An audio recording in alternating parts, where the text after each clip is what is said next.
देखो case study में ना, केस स्टडी में मैथ्स में तो कुछ अलग तरीके से बनाया जाता है केस स्टडी। साइंस का तरीका है पूरा इन सब चीज़ों को बारीकी से पढ़ना।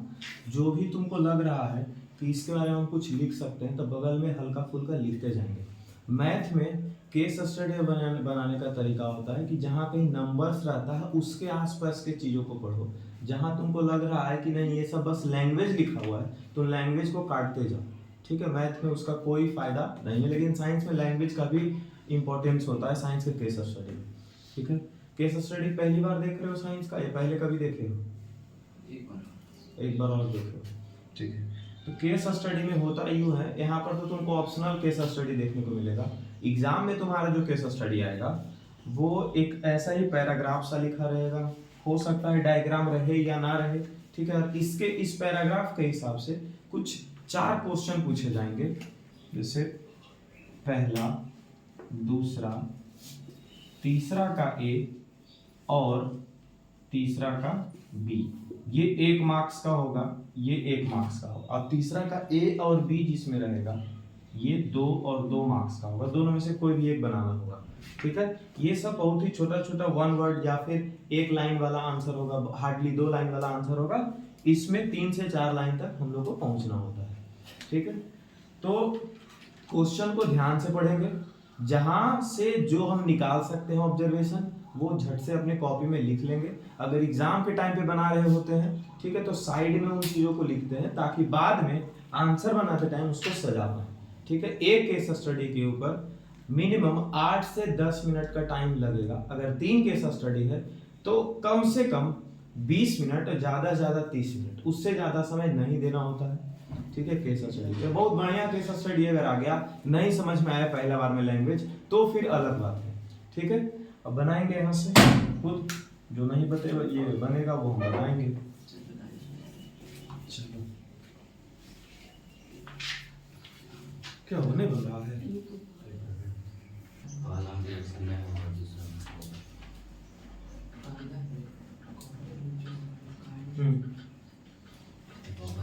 यहाँ पे क्या लिख रहा है? T1 और T2 दो टेस्ट ट्यूब है, जिसमें से पहला टेस्ट ट्यूब, हेलो इधर इधर देखो तो, पहला टेस्ट ट्यूब में कॉपर वायर है और क्या है? Iron sulphate solution.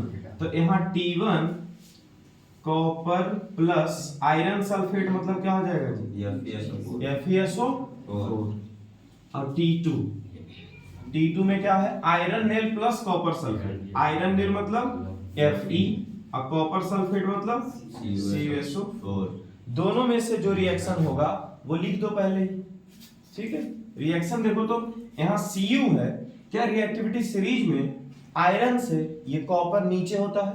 Yes sir. अगर नीचे होता है तो यहाँ पर रिएक्शन नहीं होगा, मतलब T1 वाला टेस्ट ट्यूब में रिएक्शन पॉसिबल नहीं है। T2 में Fe जो है Cu को डिस्प्लेस कर देगा, क्योंकि Cu से ज्यादा रिएक्टिव कौन है? Fe। यहाँ क्या आ जाएगा? FeSO4 और प्लस Cu। डन है यहाँ तक? पहला नंबर क्वेश्चन क्या पूछ रहा है? Based on the above passage which test tube will undergo displacement reaction. कौन सा टेस्ट ट्यूब डिस्प्लेसमेंट रिएक्शन में जाएगा? तो T2 कहां पे है? Option number B. आगे बढ़ा जाए।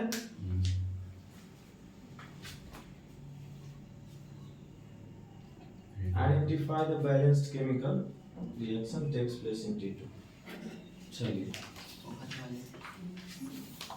फोकस बढ़ाना पड़ेगा।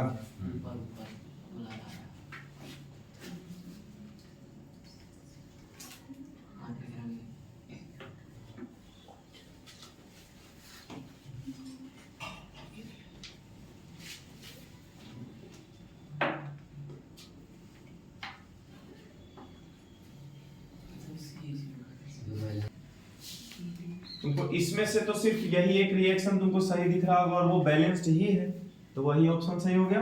और यहाँ पर blue colour copper sulphate change हो गया ग्रीन कलर का आयरन सल्फेट में या फेरस सल्फेट बोल सकते हैं। अच्छा, ब्राउन कोटिंग कॉपर का वो किसके ऊपर चढ़ जाता है?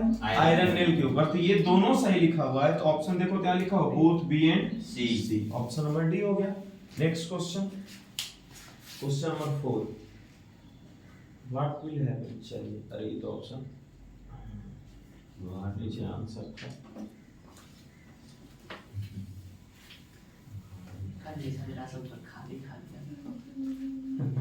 ऊपर में आंसर लिख देंगे।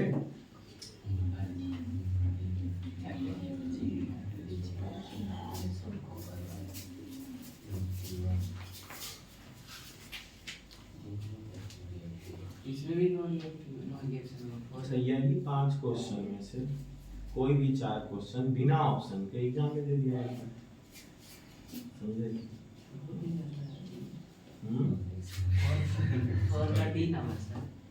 What will happen if zinc wire is used in place of copper wire?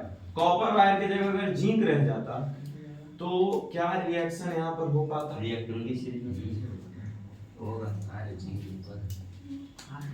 Copper की जगह जिंक रहता तो कौन सा रिएक्शन अभी चल रहा था? T2 में न चल रहा था जी। T1 कहा था अभी। अच्छा T1 कहा था तो हो ही जाएगा, है ना। यहाँ पर क्या है? जिंक, और यहाँ पर है CuSO4, है ना। यहाँ पर FeSO4 था, और यहाँ पहले से क्या था? पहले से Cu था, जिसके वजह से रिएक्शन नहीं हो रहा था। अब क्या बोला देखो, यहाँ T1 वाला जो हम लोग याद नहीं है अगर तो देख लेते हैं। T1 वाला देखो, T1 में कौन है? कॉपर है और आयरन सल्फेट है। Copper plus iron sulphate. कौन सा नंबर क्वेश्चन पहुंच चुके थे? इसी में बोल रहा है कि T1 में अगर जो हम जिंक वायर इस्तेमाल कर दिए किसके जगह पर? कॉपर वायर के जगह पर, तो ये कॉपर वायर हटा दो और यहाँ कौन सा वायर इस्तेमाल कर दो? जिंक। तो FeSO4। अब तुम चेक करो कि क्या ये रिएक्शन होगा। तो रिएक्टिविटी, ये रिएक्टिविटी सीरीज पढ़ते हैं। पब्लिक, देखते हैं कि जिंक पहले आता है कि नहीं। पब्लिक सर्विस कमीशन में आज जाना मतलब जिंक। जाना के बाद होता है इतना टफ, इतना मतलब होता है आयरन। मतलब जिंक पहले आ गया आयरन से, मतलब जिंक ज्यादा रिएक्टिव है आयरन से, ठीक है। तो ये डिस्प्लेस कर देगा, तो Fe को हटा देगा, क्या करेगा? ZnSO और प्लस Fe। देखो इसको ऐसे भी समझ सकते हैं कि जो VIP लोग रहता है, ठीक है, वो पहले आता है, इसीलिए रिएक्टिविटी सीरीज में पहले आ रहा है। ये समझ पा रहे हो? VIP लोगों के लिए जो ऑर्डिनरी आदमी, उनको रास्ते से हटा भी दिया जाता है, ठीक है, ताकि उनका गाड़ी पास हो। ऐसे करके भी समझ सकते हो कि Fe जो है वो ऑर्डिनरी लग रहा है किसके सामने? जिंक के सामने, इसीलिए Fe को ये हटा देगा और जिंक अपने आप को लेकर के चला आएगा। समझ पाए? चलिए, यहाँ जिंक सल्फेट प्लस Fe बन रहा है। देखते हैं क्या आपको ये ऑप्शन में produce zinc sulphate and copper metal. Copper तो इसमें है ही नहीं, कॉपर कहां से आएगा? Zinc sulphate and iron metal. Zinc sulphate and iron metal, option B सही लग रहा है। आयरन सल्फेट नहीं बनाएगा, नो रिएक्शन। रिएक्शन तो हो रहा है। चलो 5वां नंबर क्वेश्चन क्या है? सिल्वर नाइट्रेट अगर रख दिया जाता इन place of iron sulphate in T1 में ही कह रहा है, T1 में हो जाता। अरे T2 ने नहीं था, T1 था ना। आयरन से ऊपर है तो सिल्वर बहुत नीचे है। T1 बोल रहा है कि T2 बोल रहा है? पहले ही देखो T1, और T1 वाला जो टेस्ट ट्यूब है उसमें क्या रिएक्शन चल रहा है? Cu प्लस FeSO, इसी वजह से रिएक्शन नहीं हुआ था। अब क्या बोला? What will happen if silver nitrate is placed in place of iron sulphate. Iron sulphate के जगह पर, हेलो, आयरन सल्फेट के जगह पर क्या रख दिया जाता? सिल्वर नाइट्रेट, सिल्वर AgNO3, और यहाँ पर क्या है? Cu। अब बोलो रिएक्शन होगा कि नहीं होगा? है ना। कॉपर से नीचे होता है सिल्वर, गोल्ड, प्लेटिनम, होता है ना। इसका मतलब Ag को ये हटा देगा। ज्यादा VIP कौन है? कॉपर, है ना। तो ये जो है सिल्वर VIP नहीं है, रिएक्टिविटी सीरीज के हिसाब से, ठीक है। सिल्वर को हटा देगा और पहले अपने आप को पहुंचाएगा आगे। तो यहाँ Cu हो गया, ये क्या हो गया? CuNO3। अच्छा, NO3 का वैलेंसी कितना होता है? 1। Cu का वैलेंसी कितना होता है? 2। तो यहाँ पर NO3 पे लग जाएगा होल 2, और क्या बचा लास्टली? Ag, तो प्लस Ag हो गया। देखो तो, it will produce copper nitrate and iron metal, गलत बात है, आयरन अब कहां से आएगा इसमें? No it will produce copper nitrate and silver metal, सही लिखा हुआ है। नेक्स्ट,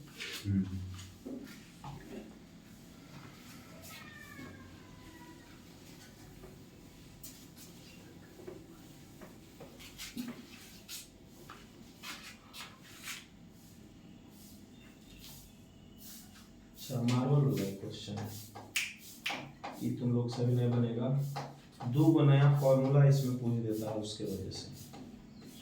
पहला ही इसका ऑप्शन है। सी सेल जानते हो, डी नंबर जो लिखा हो पहले वो बताओ। सी सेल मतलब समझते हो? नहीं समझते, बाद में। कैल्शियम, जिप्सम, जिप्सम जो सेकंड चैप्टर का चीज है, ये सब बाद में। ये 2 नंबर 3 नंबर ये सब बनाया जा सकता है, लेकिन बाद में ही देखो तो ज्यादा बेहतर होगा। 3 नंबर चलो आ जाओ, केस स्टडी।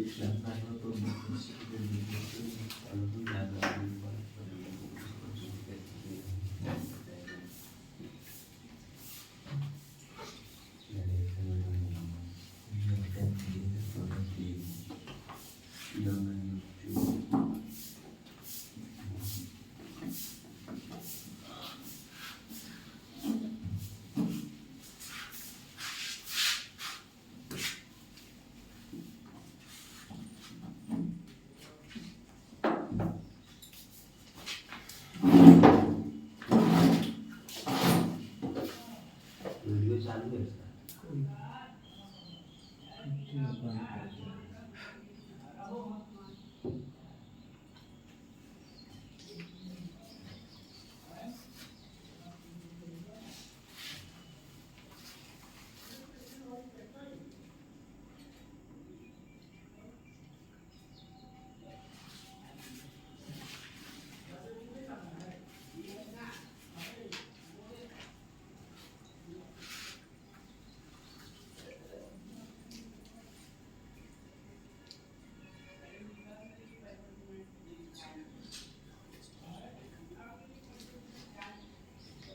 अच्छा, तुम लोगों को MnO2HCl के बीच में रिएक्शन करवाने नहीं आएगा? आएगा? नहीं आएगा। मैंगनीज का रिएक्टिविटी सीरीज थोड़ी जानते हो? रिएक्टिविटी सीरीज में मैंगनीज है? नहीं है, तो पता चलेगा कि कहाँ पे मैंगनीज है, H को डिस्प्लेस करेगा कि नहीं करेगा, हाइड्रोजन से ऊपर है कि नीचे है। तो यहाँ देखते हैं अभी फिलहाल HCl और MnO2 में रिएक्शन में कि किस तरह का ये एग्जाम्पल है। ठीक है, रिडॉक्स भी तो कैसे बोल सकते हैं? अरे फिर भी बोलोगे तब ना। कहाँ लिख रहा है ऐसा? रिएक्शन का मतलब कहीं पे ऐसा लिखा हुआ है? Gas with bleaching abilities was released. अच्छा, ब्लीचिंग एबिलिटी कौन सा गैस के पास होता है? क्लोरीन गैस के पास। ब्लीचिंग पाउडर का फॉर्मूला होता है CaOCl2, ठीक है, समझ रहे हो? वो Cl2 से ही Cl2 का यूज करके ब्लीचिंग पाउडर बनाया जाता है, और Cl2 को ब्लीचिंग गैस भी बोला जाता है, ठीक है, क्लोरीन गैस। ठीक है, हाँ, तो अगर जो क्लोरीन को साइड कर दिया गया, क्लोरीन को अगर जो निकाला गया है, ठीक है, तो ये MnO2 के साथ H का कुछ H2O बनाएगा, ठीक है, उसके वजह से तुम रिडॉक्स रिएक्शन के ऊपर जा सकते हो। अच्छा, इसमें डबल डिस्प्लेसमेंट रिएक्शन नहीं लिखा है, नहीं तो वही दिमाग में आता सबसे पहले, डबल डिस्प्लेसमेंट लिखता तो दो कंपाउंड है, HCl भी और MnO2 भी है, दो कंपाउंड है, जिसकी वजह से हम लोग को लगता कि ये डबल डिस्प्लेसमेंट हो रहा है, लेकिन डिस्प्लेसमेंट, ये डबल डिस्प्लेसमेंट नाम नहीं लिखा, तो फिर किसके पास चले जाएंगे? रिडॉक्स रिएक्शन के पास। क्या डिस्प्लेसमेंट होगा? डिस्प्लेसमेंट के लिए क्या चाहिए? एक एलिमेंट और एक कंपाउंड नहीं होगा। कॉम्बिनेशन के लिए दो को मिला के एक अकेला बनाता है, और यहाँ पर तो Cl2 अलग ही बोला, ब्लीचिंग गैस निकालना है, ब्लीचिंग एबिलिटी है गैस के पास, वो निकल रहा है, मतलब Cl2 अलग से निकल गया, तो इसके बाद एक या दो कंपाउंड और बन रहा होगा, तो ये कॉम्बिनेशन भी नहीं रहेगा, डीकंपोजिशन तो कतई नहीं होगा। अच्छा, कोई बच्चा इसको डीकंपोजिशन या डिस्प्लेसमेंट मार करके चला आता है, सोचो कितना बेवकूफियत वाला काम करेगा वो, ये पहले तुम सोचो। अगर डिस्प्लेसमेंट बोल रहा है डिस्प्लेसमेंट मतलब उसको याद नहीं, अगर डिस्प्लेसमेंट लिख दिया इसका मतलब डिस्प्लेसमेंट उसको याद नहीं कि क्या होता है। और डिकम्पोजिशन भी लिखा तो इसका मतलब उसको डिकम्पोजिशन भी नहीं पता है। डिकम्पोजिशन के लिए लेफ्ट साइड में कितना रिएक्टेंट में कितना कंपाउंड होना चाहिए, बस एक कंपाउंड होना चाहिए, है कि नहीं। तो इस सब बात पे भी ध्यान, जब ऑप्शन रहता है ये सब पे भी ध्यान देना चाहिए, ठीक है, कि जो ऑप्शन कटता है उस ऑप्शन को अगर तुम भर देते हो तो एक तरह से उस ऑब्जेक्टिव के लिए तुम सुसाइड करके आए हो, ठीक है। इसमें कौन सा ऑप्शन हो जाएगा जी, रिडॉक्स रिएक्शन।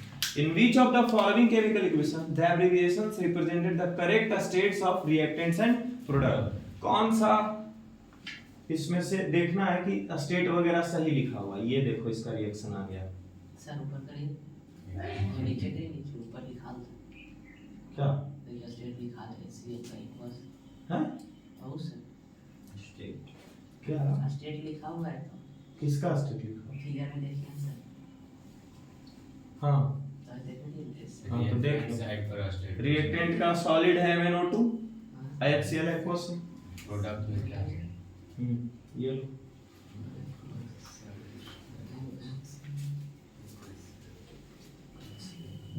H2O बना रहा है ना, Cl2 जैसे ही अलग होगा तो H2O बनाता है। अच्छा सॉलिड और एक्वस, सॉलिड एक्वस, अच्छा जो बच्चा ऑप्शन सी मार के आता है बताओ उसको एकदम मारे थप्पड़ से कि नहीं मारे, बताओ क्यों। ऊपर में अभी रिएक्शन जब देख रहे थे तो उसमें सॉलिड और एक्वस लिखा हुआ था, और ऑप्शन सी अगर जो तुम लगा के आते हो तो तुमको तो गोली मार दे चौराहा पर खड़ा करके, तभी कोई दिक्कत नहीं, समझे। हाँ अब बताओ बाकी ऑप्शन। Cl2 सब जगह गैस है। अच्छा H2O जो बच्चा एक्वस बोल दे उसको भी गोली मार देगा, भगवान सजा नहीं देगा तुमको, ठीक है। हाँ H2O को भी एक्वस कभी नहीं बोलेंगे। H2O जब ऑप्शन बी भी कट गया, लिक्विड भी, बी भी कट गया, और ऑप्शन कौन, बी भी कट गया, तो कौन ऑप्शन बचा, ए खत्म हो गया। H2O को कभी भी एक्वस नहीं बोलेंगे।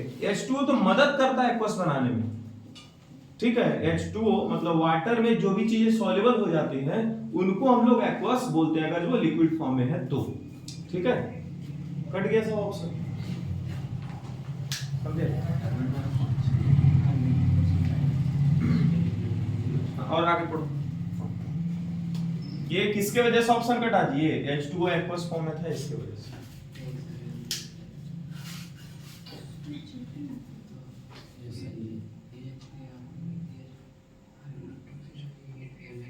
हाँ अब यहाँ से इसको यहाँ उठाओ और देखो कि कौन कहाँ पे रिडक्शन कहाँ पे ऑक्सीडेशन हो रहा है।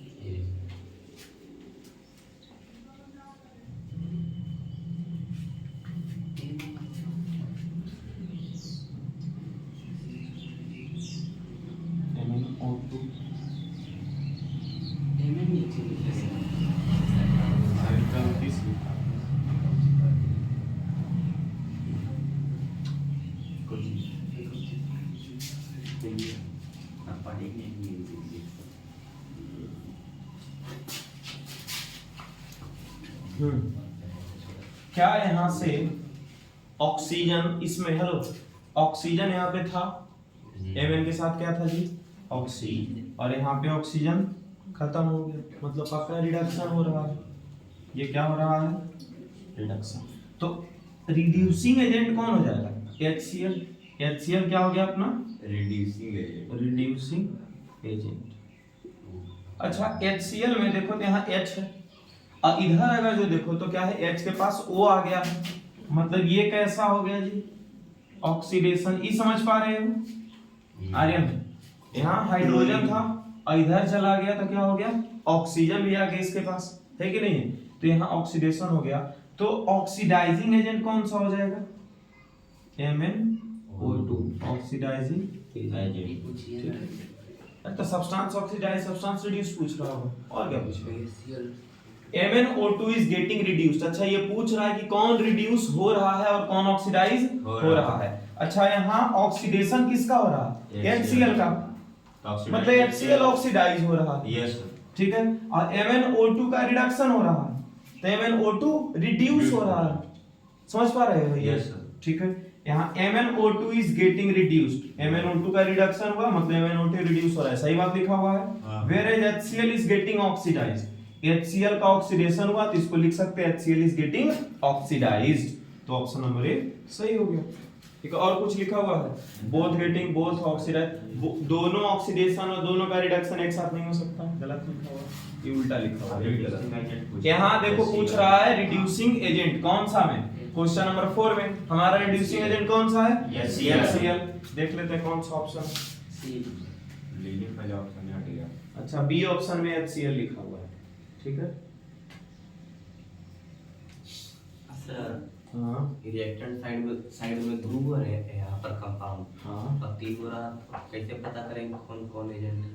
कभी कभार ऐसा भी होगा कि दो गो रिड्यूसिंग एजेंट या फिर दो गो ऑक्सीडाइजिंग एजेंट आ जाएगा, तो ऑप्शन में अगर दिया हुआ है तो ठीक है, नहीं दिया हुआ है तो दोनों का दोनों लिख लो। जिसके पास इधर से उधर देखो कि किसके पास ऑक्सीजन गया है और किससे ऑक्सीजन निकल गया है। जैसे कि इधर अगर जो तुम्हारे पास 3 एलिमेंट रहा, मतलब या 3 पार्ट रहा लेफ्ट साइड पे ही, समझ गए, लेफ्ट साइड पे ही अगर जो 3 पार्ट रह गया और किसी एक पे ऑक्सीजन है ही नहीं, तो क्या उसका रिडक्शन हो सकता है? हाइड्रोजन रहा था, हाइड्रोजन ऑक्सीजन दोनों नहीं है, तो क्या उसका ऑक्सीडेशन रिडक्शन बोल सकते हैं? नहीं बोल सकते। ठीक है, तो वैसे भी काट सकते हैं। बाकी बोले कि मेटल का भी होता है, मेटल का भी redox reaction होता है। होता है, वो ऐसा रिएक्शन देगा ही नहीं। अभी मेटल का होता है इलेक्ट्रॉन्स के हिसाब से होता है, नॉन मेटल का भी होता है। ठीक है, मेटल का रिमूवल को हम लोग ऑक्सीडेशन बोलते हैं और नॉन मेटल के एडिशन को ऑक्सीडेशन बोलते हैं, ऐसा होता है। ठीक है, ये सब चीजें भी पढ़ना है। चलो ये क्वेश्चन कर लो। HCl आ गया ऑप्शन में, रिड्यूसिंग एजेंट हमारा कौन था? HCl। If we take dry HCl gas instead of aqueous solution of HCl, क्या होगा? अगर dry HCl ले लिए तो मतलब सॉलिड सर, अरे ये भी ड्राई होगा। पहले वो सॉलिड था, हाँ वो भी पार्ट क्या था? सॉलिड था, MnO2 भी सॉलिड था। स्लो में होगा, बहुत ही ज्यादा स्लो रहता है, बहुत ही ज्यादा। से दोनों अगर जो सॉलिड फॉर्म में आ गया और दोनों का फिजिकल कांटेक्ट भी करवाए तो बहुत ही ज्यादा स्लो रिएक्शन हो जाएगा ये। ठीक है, चलिए आगे बढ़ते हैं। क्या है? काहे को केस स्टडी है सर? 22-25 आज और ये कितना पेज पे हम लोग पहुंचे? 18 पेज, अभी हम लोग 6ठा पेज पे पहुंचे। चलो हाँ, ये बना केस स्टडी 4, इसमें देखो ऑप्शन नहीं है।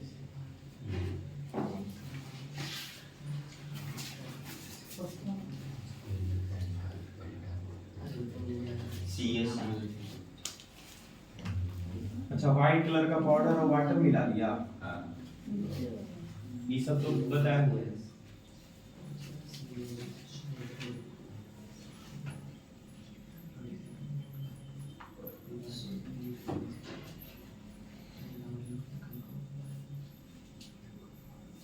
स्कूल में तीसरा चैप्टर खत्म हो गया तुम लोग का? कहाँ तक पहुँचे?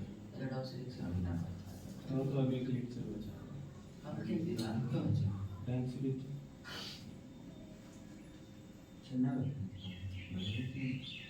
स्कूल में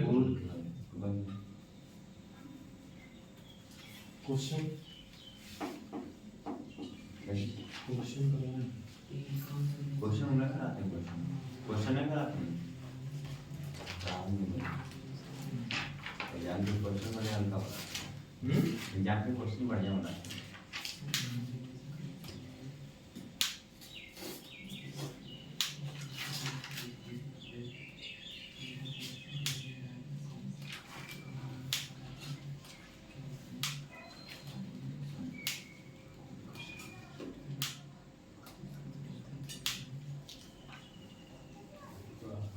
CaO क्या बोलते हैं सर? कैल्शियम ऑक्साइड लाइन, ये क्विक लाइन, और CaOH की?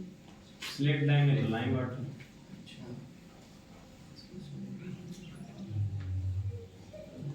सब बंद कर दिए।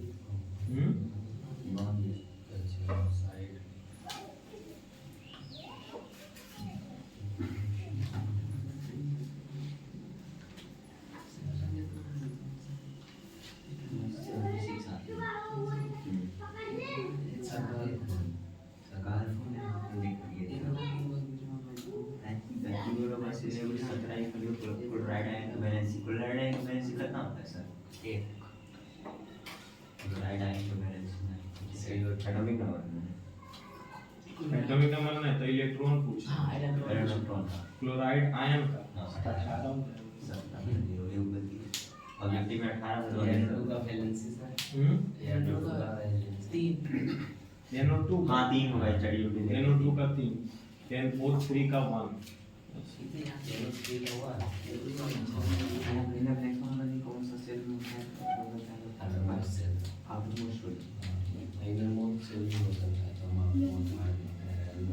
सर लाइट वाटर और स्लेट तो नहीं में अंतर है। हाँ लाइम वाटर से जो लिक्विड वाला पार्ट को बोलते हैं, जैसे नीचे जो बैठ जाता है ना तो उसका फॉर्मूला क्या होगा? सेम फॉर्मूला होता है। तो नीचे क्या बैठ जाता है? तो नीचे क्या बैठ जैसे चूना घोलोगे कुछ टाइम तक अगर छोड़ दोगे 2 से 3 घंटे, इतना छोटा सा टेस्ट ट्यूब लो और चूना घोल दो और 2 से 3 घंटा के लिए 2 घंटा के लिए 1 घंटे 1.5 घंटे के लिए छोड़ दो, तो चूना धीरे धीरे नीचे बढ़ जाएगा। थोड़ा बहुत चूना का जो पार्ट है वो पानी में अभी भी ऊपर में घुला हुआ रहेगा, बाकी चूना नीचे बैठा हुआ है। तो ऊपर में जो पानी रहता है ना, थोड़ा बहुत हल्का फुल्का चूना है, उसी चीज को लाइम वाटर खाली डाइल्यूट रहता है। डाइल्यूट इन सब चीजों को नहीं, मतलब यहाँ वो घुला घुला सा है, समझ गए?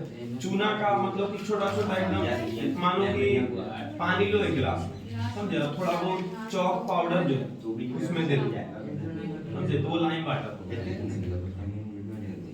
समझे? चॉक पाउडर को बढ़िया से घोलोगे, लेकिन चॉक पाउडर बढ़िया घुलेगा ऊपर में तैरता रह जाता है चॉक पाउडर। फिर भी तुम अगर जो ग्लास ले लोगे ना, ग्लास स्टील वाला नहीं, ठीक है, और उसमें चॉक पाउडर घोलोगे तो थोड़ा बहुत उसमें उसके जो डस्ट पार्टिकल्स नहीं दिखता है ना, वही चीज को तुम लाइम वाटर बोल सकते हो। वो असल लाइम वाटर नहीं है, लेकिन वैसे समझाने के लिए बताया। और स्लेट लाइम जो है उसको बोलेंगे जो हम लोग इस्तेमाल कर देते हैं डायरेक्ट पेंट, समझे? व्हाइट कलर का पाउडर है वो घोल करके पेंट में इस्तेमाल कर रहे हैं, ठीक है? उसको हीलियम और नियोन, हीलियम पानी का रहेगा उसको स्टेट लाएंगे, जिसमें पानी का रहेगा उसको स्टेट लाएंगे, इसमें ज्यादा है उसको वैसे बहुत समझने के लिए कर सकता हूं। बन गया ये नहीं बना? देखो इधर, Rahul is a skilled painter. He mixed a white color powder compound X with water. The compound X reacted vigorously with water to produce compound Y and a huge amount of heat. अभी तक अगर जिस बच्चे को नहीं समझ में आ रहा है कोई बात नहीं, आगे भी हो सकता है हिंट मिलेगा। हालांकि व्हाइट कलर पाउडर बोला है तो दिमाग में एक बार कैल्शियम ऑक्साइड तो पक्का आना चाहिए अगर व्हाइट कलर पाउडर बोला है तो। आगे और पढ़ते हैं। Rahul used the compound Y for white washing the walls. अब एकदम दिमाग में आ जाए कि वॉल्स को व्हाइट वॉश करने के लिए हम लोग कैल्शियम ऑक्साइड का इस्तेमाल करते हैं। पहले कैल्शियम ऑक्साइड को वाटर में मिलाते हैं, मतलब जो X था, X को किस में मिलाया गया था जी? वाटर में, और ये बना दिया था Y, और बहुत ही ज्यादा हीट रिलीज हो रहा था। तो जो X था वो क्या है अपना? कैल्शियम ऑक्साइड, और यहाँ पर क्या है? वाटर। ये क्या बना दिया? कैल्शियम हाइड्रोक्साइड और प्लस हीट, ठीक है? तो ये हो गया हमारा X और ये हो गया हमारा Y। Customer was not satisfied with the work. Hello, जो काम किया है राहुल उससे कस्टमर सेटिस्फाई नहीं, क्योंकि दीवार अभी भी चमक नहीं रहा, समझ गए? तो but Rahul guaranteed him, Rahul guarantee क्या दे रहा है कि भैया आप बस 2 से 3 दिन वेट कीजिए, उसके बाद फिर जो आपका घर हम पोते हैं ना, मेरा काम जो 3 दिन बाद दिखता है। ऐसे चूड़ा दे दियो 3-4 को तो भी समझ गया होगा अच्छा बड़ा पेंटर लगता है। Since after 2-3 days and after 3 days of whitewash, the wall became shiny. 3 दिन के बाद वॉल जो है बहुत ही ज्यादा शाइन करने लग गया था। क्या ये बात पहले बताए थे हम? ठीक है। Ever passes carefully, give the answer the following question.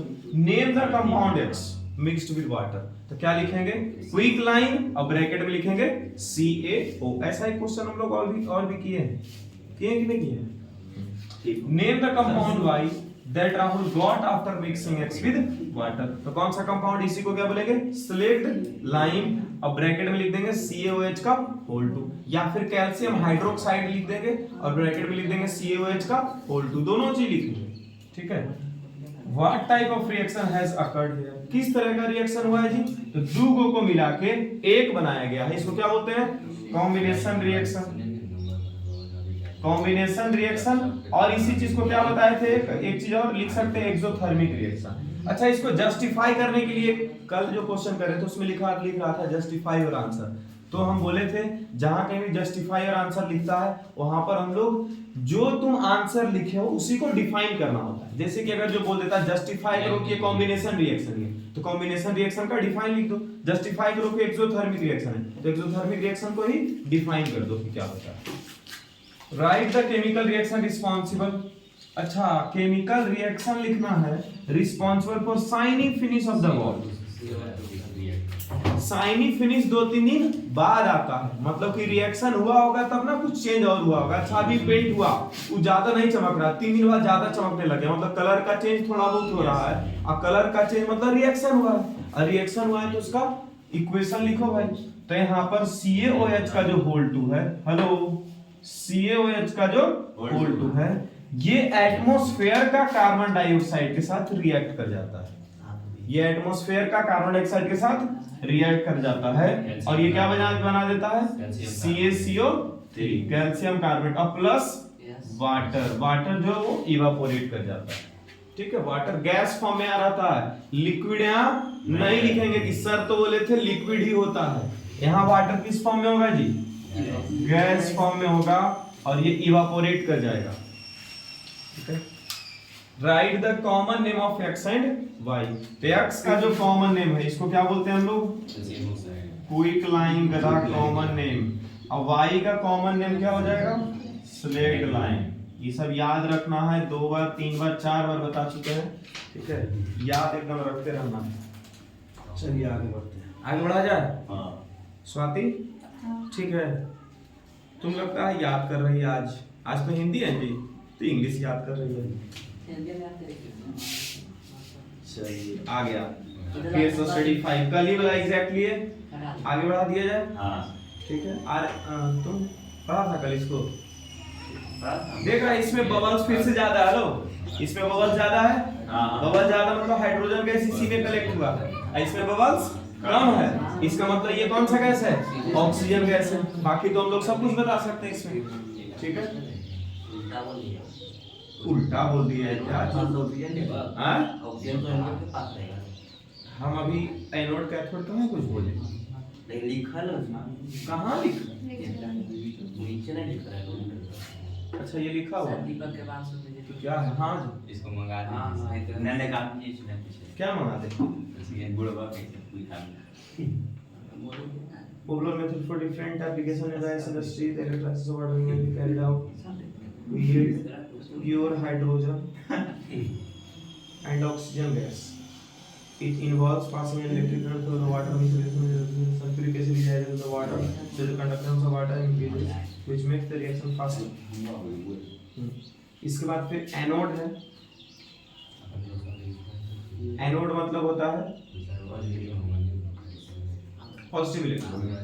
Positive electron के पास निगेटिव वाला आयन जाता है, और निगेटिव वाला आयन होना चाहिए ऑक्सीजन, और यहाँ बबल्स किसका ज्यादा बन रहा है?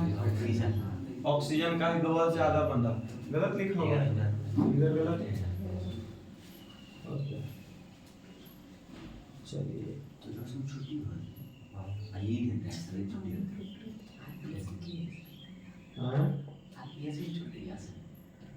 आरटीएस में छुट्टी है।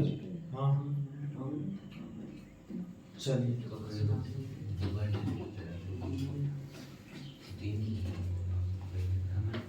अगला केस स्टडी देखो।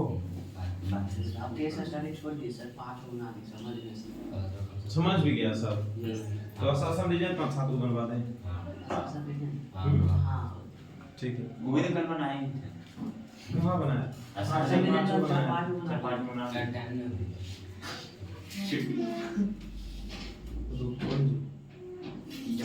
चलेगा सर। हो गया ये, बस आज और कल खींच रहे, कल सोमवार से ये मतलब कल और आज खींच रहे हैं। हाँ अब इसका शुरुआत हो जाएगा। लॉन्ग क्वेश्चन सब नहीं करा है सर। कौन सा लॉन्ग क्वेश्चन है लॉन्ग खोल दें? हम लोग वो भी देखिए लो कैसा क्वेश्चन आता है। सेल्फ स्टडीज हाँ सेट इसी तरह क्वेश्चन आता है इंग्लिश का क्या और ये first practical set first studies का इंग्लिश या फिर टेस्टिंग में भी होगा ऐसा कौन पहले तो इसमें भी केस स्टडी से शुरू कर देते हैं सबसे पीछे से। केस स्टडी कहाँ है पहले स्टडी यहीं से शुरू। इसमें तो स्टडी ही नहीं अरे यहीं से है, यही स्टडी है। अच्छा और यहाँ से उसका राइटिंग है। ठीक है होता है स्टडी ही नहीं है इसमें। चलो लाइन में कटा ली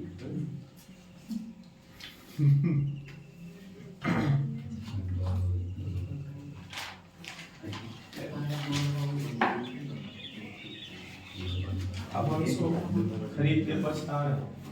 हाय सर मन करते रहता है बस स्मार्टफोन खरीदने का, तो इल्ला बर्बाद हो जाएगा।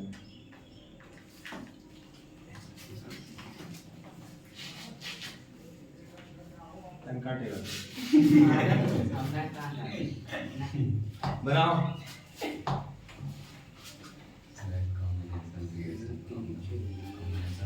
अच्छा इस रिएक्ट 4 गो रिएक्शन दिया हुआ, उसी में कोई पूछ रहा कॉम्बिनेशन कौन है ये वो ऐसे ही कुछ पूछ रहा है।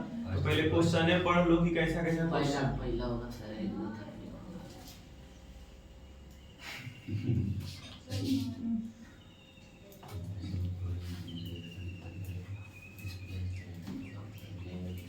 हमारे टेस्ट में जब क्वेश्चन देते तो बच्चा समझ में आता तो वही स्टडी खोजता था सब कि स्टडी नहीं है।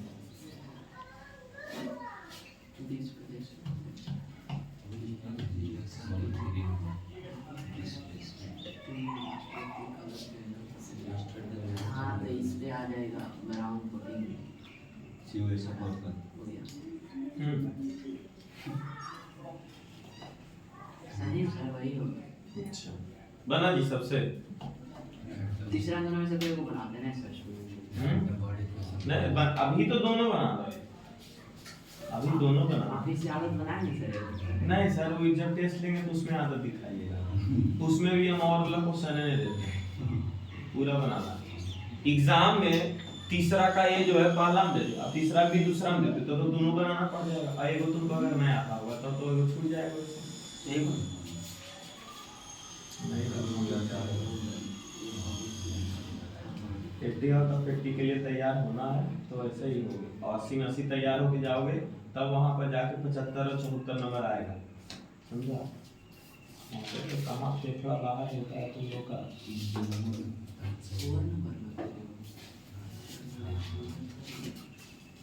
तुम लोग के घर में कोई 10th जो दिए हैं फिर से फॉर्म निकल चुका है दोबारा स्टेप देने का, तो कोई और भी देना चाहते हैं तो कोई भी 3 एग्जाम का फॉर्म भर सकते हैं और एग्जाम दे सकते हैं। रिजल्ट है उसको आने भरेगा 3 गो का फॉर्म भर दो, तुम बच्चे को तो लगेगा कि ये मेरा सही नहीं है। कोई भी 3 एग्जाम का फॉर्म भर दो, पैसा भी नहीं लगेगा, अभी सिर्फ फॉर्म डलवाना है, ठीक है। रिजल्ट आने के बाद पैसा तुम भर दो। अगर 3 गो में मानो कि तुमको लग अब रिजल्ट देख लिया कि एक गो में हमको फॉर्म भरना चाहिए तो बस एगो का पैसा जमा करो, एग्जाम 320 रुपया एक फॉर्म का, एक सब्जेक्ट का। वही अगर जो तुम रिजल्ट आने के बाद फॉर्म भरना चाहोगे तो 2000 रुपया लेट फाइन लग जाएगा और प्लस 320 रुपया। दो सब्जेक्ट भरना चाहोगे तो 2000 और प्लस 320 गुना 2 320 कोई 3 सब्जेक्ट का जैसा कोई भी 3 सब्जेक्ट।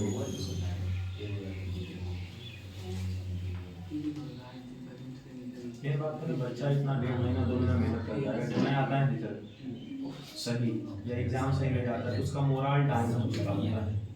जब वो फिर से फॉर्म भरने में डरता है कि लोग कहेगा 2 एग्जाम दिया, दूसरा में भी अगर बढ़िया नंबर नहीं आया तो और ताना मारेगा दूसरा में। सर तीसरा पे ये पढ़िए। तीसरा का identify from the above list in which thermal decomposition occurs। हां right a balance chemical equation represent thermal decomposition of ferrous sulphate. Ferrous sulphate किसी में है ये नहीं है। अच्छा है ये था जी थर्ड में तो डिकम्पोजिशन रिएक्शन है सर कॉपर सल्फेट नहीं, वही वही तो तुम लोग को नहीं समझ में आ रहा है बाबू। दो क्वेश्चन है उसमें 2 क्वेश्चन का था। यहाँ तक का जो आंसर है वो अलग होगा और यहाँ का आंसर अपने से लिखना है। फेरस सल्फेट का थर्मल डिकम्पोजिशन लिखना है। उसको हीट दे देंगे हाँ तो बाकी है तो वो बना आयरन हो जाएगा क्या उड़ जाएगा। आयरन हो जाएगा। अगर जो फेरस सल्फेट को हीट दिया जाने के लिए बोला गया है, ठीक है, तो यहाँ पे बनता है Fe2O3 + SO2 + SO3। एकदम याद करके रख लेना। प्रोटीन ची बात। Maths है। हाँ हैं? दो बार ये सोच हाँ बताएं पहले भी। चलो इधर देखो, consider the unbalanced chemical equation. ये सब अनबैलेंस्ड केमिकल इक्वेशन है। इस बारे में क्या क्या पूछ रहा है देखो तो, select combination reaction from the reaction listed above. कौन कॉम्बिनेशन रिएक्शन है ये देखा जाए। दो को मिलाया गया, एक बना दिया गया कॉम्बिनेशन। दो को मिलाया गया, दो बना, दो मिलाया गया, दो बना। कॉम्बिनेशन रिएक्शन कौन सा हो गया? फर्स्ट वाला। इंडोथर्मिक है एक्सोथर्मिक, बहुत ही ज्यादा हीट निकलता है इसमें, है ना, गर्म लगता है। तो ये हो गया तुम्हारा एक्सोथर्मिक। और कौन सा? Reaction number 1। इसमें क्या लिखेंगे? रिएक्शन 1 लिखेंगे नहीं, पहला नंबर और उसमें ये रिएक्शन डायरेक्ट पूरा लिख देंगे, ठीक है। लिखेंगे it is also an exothermic reaction ऐसे करके, ठीक है। हाँ लिखने से वर्ड में भी कतराएंगे नहीं। which one of these reaction represents a displacement reaction? इसमें से कौन है जो डिस्प्लेसमेंट रिएक्शन है? तीसरा डिस्प्लेसमेंट मतलब एक कंपाउंड और एक एलिमेंट होना चाहिए। एक कंपाउंड और एक एलिमेंट होना चाहिए, ठीक है। ये देखो दोनों कंपाउंड है, डबल डिस्प्लेसमेंट होगा। एक कंपाउंड एक एलिमेंट है तो डिस्प्लेसमेंट होगा। तो ये 3rd नंबर रिएक्शन जो है इसका आंसर बनेगा। यहाँ identify from the following in which thermal decomposition. Decomposition मतलब लेफ्ट साइड पे, रिएक्टेंट साइड पे सिर्फ और सिर्फ एक कंपाउंड होना चाहिए, तो वो तुमको दिख रहा है दूसरा नंबर। तो ये हो गया तुम्हारा दूसरा नंबर, इतना का आंसर। इसके बाद right the balanced chemical equation two represent thermal decomposition of ferrous sulphate. तो फेरस सल्फेट का अगर आप थर्मल डिकम्पोजिशन लिखते हो तो क्या बनेगा? Fe2O3 + SO2 और + SO3। ये दोनों गैस रहेगा लास्ट में। ये दोनों गैस क्या रहेगा जी? गैस रहेगा। SO2 + SO3। दोनों गैस पर उड़ जाएगा। हाँ गैस दोनों उड़ेगा, ठीक है।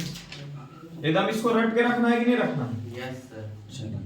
क्योंकि ये वाला चीज याद ही नहीं रहेगा कि क्या बन रहा है। और 2 गो तक तो हम लोग फिर भी संभाल लेंगे, 3 गो वाला याद नहीं रहता है तो उसको रट लेंगे। हम भी 9th या 10th क्लास में ये लोग पूरा बढ़िया से रट लिए थे। राजीव सर बोले थे रटने के लिए। राजू सर कौन तो लोग राजीव सर? हम लोग ज्ञान वापी पढ़ रहे हैं ना, वो पहचानता है ना राजीव सर को। वो ब्लैक जो डार्क पॉइंट पे रहता है उसी को पढ़ाते हैं बस। ये सच चल रहा है बस देखते रहना। डार्क पॉइंट से ज्यादा बोलबे नहीं करते हैं। उनको बायो केमिस्ट्री पढ़ाने की मेरे क्लास। बायो और केमिस्ट्री वो अलग-अलग क्लास में अलग-अलग चीज मिलता है। चलो राइट द वर्ड इक्वेशन। यहाँ देखो तो राइट द वर्ड इक्वेशन। पहले वर्ड इक्वेशन कैसे लिखते हैं वो अब सिखाएंगे। जैसे ये फेरस सल्फेट है ना, तो तुमको लिखेगा FeROU फेरस सल्फेट, फिर तीर मारेगा। फिर Fe2O3 है, ठीक है, तो इसमें लिखेगा फेरिक ऑक्साइड, फिर प्लस लिखेगा SO2 को सल्फर डाइऑक्साइड, SO3 को सल्फर ट्राइऑक्साइड। ऐसे लिख देना होगा वर्ड में। इसी को वर्ड इक्वेशन बोलते हैं। नहीं, उसको तो रिएक्शन बोलते हैं। लैंग्वेज में लिखना इसी चीज को। When heat is given to ferrous sulfate, it gives। को नहीं लिखा है सर। बता रहे केमिकल रिएक्शन किसको बोलते हैं। ये हमारा हुआ केमिकल इक्वेशन। ये क्या हुआ हमारा जी? Chemical equation. इसी को बैलेंस करते हैं तो बैलेंस्ड केमिकल इक्वेशन। ये बैलेंस्ड नहीं है तो स्केलेटल केमिकल इक्वेशन बोलते हैं, और नहीं तो फिर अनबैलेंस्ड केमिकल इक्वेशन बोलते हैं। अच्छा इसी चीज को ऐसे लिखा जाए कि when heat is given to ferrous sulfate, it gives out ferric oxide with sulfur dioxide and sulfur trioxide। ये क्या हो गया? केमिकल रिएक्शन जो अभी हम बोले हैं। और इसी का वर्ड इक्वेशन अगर लिखना है तो लिखेंगे फेरस सल्फेट तीर लगा करके ferric oxide plus sulphur dioxide plus sulphur trioxide. ये चीज उसका स्टेट नहीं लिखना रहता है। हाँ नहीं स्टेट उस टाइम पे नहीं, वर्ड इक्वेशन में स्टेट में right the word equation for the double displacement reaction given in the above list. Above list यहां डबल डिस्प्लेसमेंट 4 नंबर पे है, तो यहां देखो वर्ड इक्वेशन कैसे लिखेंगे, सोडियम सल्फेट, क्या लिखेंगे इसको, sodium sulphate, sodium sulphate, sulphate, ये शॉर्ट में तुम लोग नहीं लिखोगे, पूरा लिखोगे, फिर प्लस, फिर BaCl2 तो बैरियम क्लोराइड, फिर ऐसे तीर लगाएंगे, बैरियम सल्फेट ऐसे करके प्लस सोडियम क्लोराइड, ये ऐसे लिख देंगे, ये हो गया हमारा वर्ड इक्वेशन। डिस्प्लेसमेंट रिएक्शन है फर्स्ट। क्या चीज, डिस्प्लेसमेंट रिएक्शन कौन है? किसमें जी, ये चारों डिस्प्लेसमेंट रिएक्शन कौन है? ये चारों में, हां ये वाला थर्ड नंबर, थर्ड ही तो है, थर्ड है। हाँ बोल कर पास लिखा देना। जाहिल है एकदम। लो खुश हो गया, थर्ड लग रहा था सर। थर्ड तो लिख भी गया। चलो चलिए हो पीछे बढ़े, खत्म हो गया। नहीं सर 5 नंबर वाला क्वेश्चन देखिए कैसा रहता है इसको, ये तो इसमें सब फिगरे बन रहा है। नहीं ये दे सब काम की हमारे में बस स्टडी देखो 5 नंबर ये है, इसमें है सर असम। इसमें स्टडी है, ये केस स्टडी हो गया खत्म। ये को जी एक को अभी तक आया केस स्टडी। इलाम है सर। हाँ सर 5 नंबर देखिए लिखा हुआ होगा, डिफाइन एंड डिकम्पोजिशन राइट।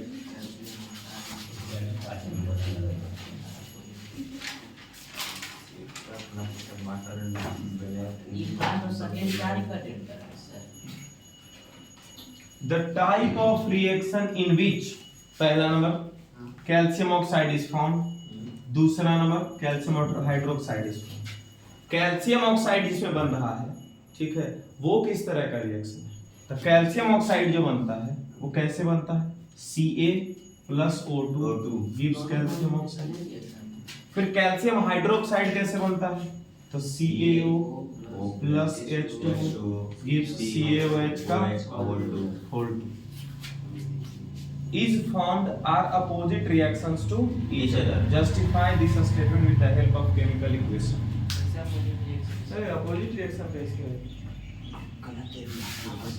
नहीं तुम देखो ना, इसी को opposite reaction जब बोल रहा है तो ये रिएक्शन चेंज करना पड़ेगा, कैल्शियम कार्बोनेट को हीट दे देंगे, कैल्शियम कार्बोनेट को हीट दे देंगे, क्या बना देगा, कैल्शियम ऑक्साइड और प्लस CO2।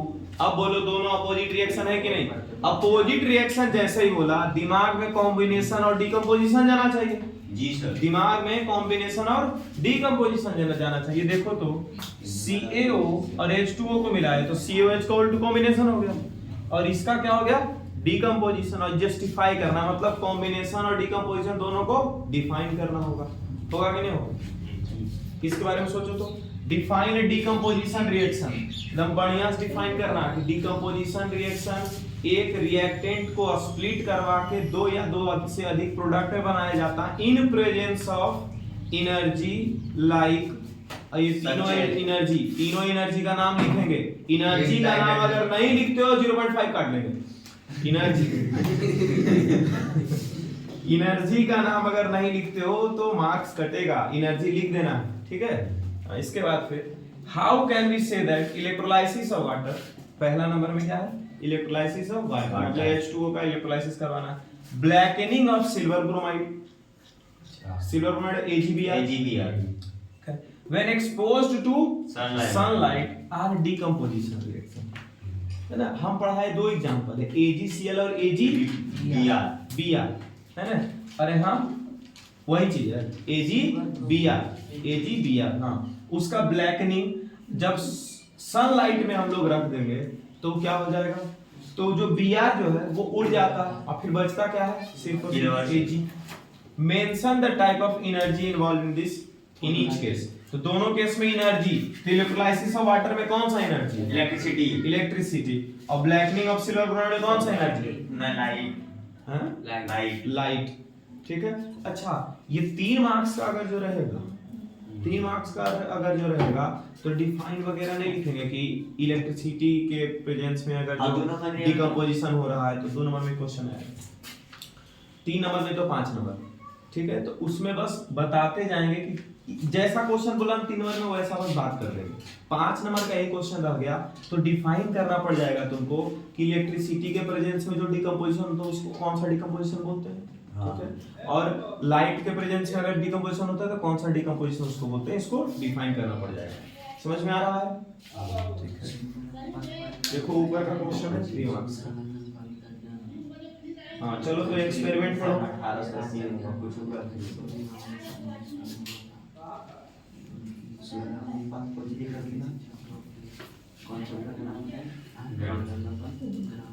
ये देखो कितना बार क्वेश्चन आ रहा है, देख रहे हो? ये केस ये एक्टिविटी वाला क्वेश्चन फिर से आ गया, iron yellow copper sulphate solution वाला। हटाया जा सकता है? हां, पहले क्वेश्चन पढ़ लेते हैं फिर हटा देते हैं, लगेगा कि हां बन ही जाएगा, हटा दो। स्टडी द एक्सपेरिमेंटल सेटअप पढ़ लिए। डायग्राम, राइट केमिकल इक्वेशन लिख देगा सब लोग? हां, लिख दो केमिकल इक्वेशन इसका। यानी iron plus CuSO4 gives FeSO4 और plus Cu। Name and define the type of reaction, कौन सा रिएक्शन है? डिस्प्लेसमेंट रिएक्शन है, और फिर इसको डिफाइन कर देना है डिस्प्लेसमेंट रिएक्शन को। List 2 other metal which can be used in place of iron to show the same type of reaction which copper sulphate solution. ये हम क्वेश्चन करवा चुके हैं। जिंक डाल दें। हां, जिंक डाल सकते हैं, मतलब कि आयरन के जगह पर किसी और को डालना है तो कॉपर के ऊपर तो बहुत सारे मेटल, जिंक है, एल्युमिनियम है, मैग्नीशियम है, किसी को भी डालेंगे तो वो रिएक्ट कर ही जाएगा, ठीक है। आयरन अगर जो हटाएंगे, अब फिर भी अगर जो डिस्प्लेसमेंट रिएक्शन करवाना है तो किससे ज्यादा रिएक्टिव होना चाहिए? कॉपर से। तो कॉपर से ऊपर जो भी रिएक्टिविटी सीरीज में उसका नाम लिख देंगे, काम कर जाएगा, ठीक है। यहां देखो तो 5 नंबर का क्वेश्चन है, ये 3 ही नंबर का क्वेश्चन था। हां दिखाओ लो। अब सुनो, 3 नंबर जो क्वेश्चन लिखा हुआ है ना, ई अब 2022 से जो क्वेश्चन आ रहा है इधर, ठीक है, तो उसमें अब जो 2020 से पहले 5 नंबर में क्वेश्चन आ रहा था, वही क्वेश्चन अब 2022 के बाद 3 नंबर में आता है, समझे? मतलब अब बच्चों से ज्यादा चाह रहा है एग्जामिनर कि एकदम ज्यादा लिखवाएं, ज्यादा जान ले, लेकिन मार्क्स हम कम दें उसको, समझे? इस बात पे ध्यान रखना। 5 नंबर का क्वेश्चन अगर अब देता है, मतलब तुम पूरा का पूरा वाला पार्ट सिखा दो उसको पेपर पे 1.5 पेज में, समझ के वो ये चाहता है, तो तुम कैसे सिखला सकते हो? बढ़िया से बढ़िया लिख करके, ठीक है। प्रिसाइजली लिखना है, लेकिन ढंग अच्छा रहना चाहिए, लैंग्वेज वगैरह, ठीक है। वो लिखने के लिए आएगा, टेस्ट जितना ज्यादा दोगे उससे। What is a chemical reaction? Define पहले लिखेंगे। Describe one activity each to show that a chemical change has occurred in which change of color के लिए एक एक्टिविटी दिखा देना है, ठीक है। चेंज इन टेम्परेचर के लिए एक एक्टिविटी दिखा देना। और ये 5 नंबर का मतलब समझ रहे हो? एक्टिविटी पूरा का पूरा करना पड़ेगा। हाँ, सब बना कर दे दें। फिगर ड्रॉ कर, कैसे पाएंगे सर? हाथ झूठा जो एक्टिविटी तुमको समझ में आ रहा है उसका फिगर ड्रॉ करोगे। जैसे केमिकल रिएक्शन का डिफाइन लिखना है, 1 नंबर इसमें तुम्हारा मिलेगा। अच्छा, चेंज ऑफ कलर का फिगर में डिफाइन वन एक्टिविटी ईच, लाल से क्लियर कर दें। Then define one activity each to show that a chemical change has occurred. तो चेंज ऑफ कलर पे 2 नंबर तुमको मिलेगा, और चेंज इन टेम्परेचर का 2 नंबर मिलेगा। अब चेंज ऑफ कलर का तुम कौन सा रिएक्शन चाहते हो कि यहां लिखा जाए? चेंज ऑफ कलर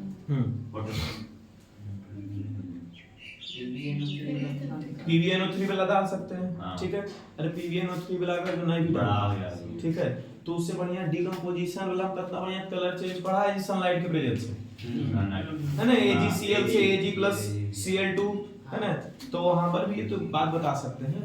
और change in temperature, change in, अच्छा चेंज इन कलर में कलर कहां से दिखाओगे? कलर थोड़ी लिख जाते हैं हम लोग वहां पे, एग्जाम में लिखेंगे। तो यहाँ नीचे में लिख देंगे उसका कलर, समझ गए, और इसको एक्सप्लेन करेंगे, ठीक है। तो शुरुआत में ऐसा कलर था, जब इसके ऊपर लाइट पड़ा तो ये कलर चेंज हो गया, ठीक है। और अगर कलर चेंज हो रहा है किसी कंपाउंड का, इसका मतलब अगर किसी सब्सटेंस का कुछ टाइम के बाद कलर चेंज हो रहा है, मतलब पक्का रिएक्शन हो रहा है, ठीक है। It is a characteristics of chemical reaction that if colour has been changed of any substance then it must have a chemical reaction involved, ऐसे करके यहाँ पे लिखेंगे। उसके बाद चेंज इन टेम्परेचर में कितना बढ़िया तो है CaO प्लस H2O वाला एग्जांपल याद भी हो गया, बहुत बार लिखे हैं तो, ठीक है। तो इसमें भी ऐसा ही लिख देंगे कि इफ टेम्परेचर हैज फॉलन या फिर temperature has been risen then it must have a chemical equation या फिर केमिकल रिएक्शन इन्वॉल्व, ठीक है, it is a characteristics of chemical reaction. ऐसे करके मतलब कि इसके बारे में तुमको एक रिएक्शन लिख कर बैलेंस केमिकल इक्वेशन, अनबैलेंस नहीं बैलेंस भी लिखना है, इसका स्टेट भी लिख देना है, कलर इसमें पूछ रहा है कलर भी लिख देना है, और इसमें टेम्परेचर का राइज और फॉल, तो लास्ट में हीट वाला साइन भी लगा देना है, या हीट डायरेक्ट लिखना है, डेल्टा वगैरह नहीं हीट डायरेक्ट लिखना है, उसमें 3-4 लाइन इसमें और 3-4 लाइन इसमें ऐड करना है अपने से, फिगर नहीं बनाना। समझे? नहीं फिगर इसमें नहीं, फिगर देखो किसमें बनाना पड़ जाता तुमको, हाइड्रोजन गैस वाला, अगर इवोल्यूशन ऑफ गैस बोल देता ना तो उसमें फिगर बनाना पड़ता, लेकिन ये हाँ 5 नंबर का है, फिगर बनाना पड़ जाता। उसमें देखो फिगर कैसे बनाएगा, देखो टेस्ट ट्यूब ले लेगा, हाँ। ठीक है, इसमें पहले से HCl है, हाँ। ठीक है, पहले से HCl है तो लो ऐसे कर दिए, और इसमें जिंक ग्रेनुअल्स ऐसे, ये जिंक ग्रेनुअल्स ऐसे ऐसे डिनोट करना, ऐसे कर डिनोट करना, चेंज इन टेम्परेचर नहीं बोल रहे हैं, आप बोले फिगर बना दो ना, तो चेंज इन अरे टेम्परेचर इसका बोल रहे हैं फिगर बनाना है, इवोल्यूशन ऑफ गैस वाला है, ठीक है, यहाँ पर जो गैस निकल रहा होगा, ठीक है, हाँ ये फिगर बना देना। हो गया शायद, अभी काम हुआ, हो गया सर, 50 देते चलो 45 हो गया।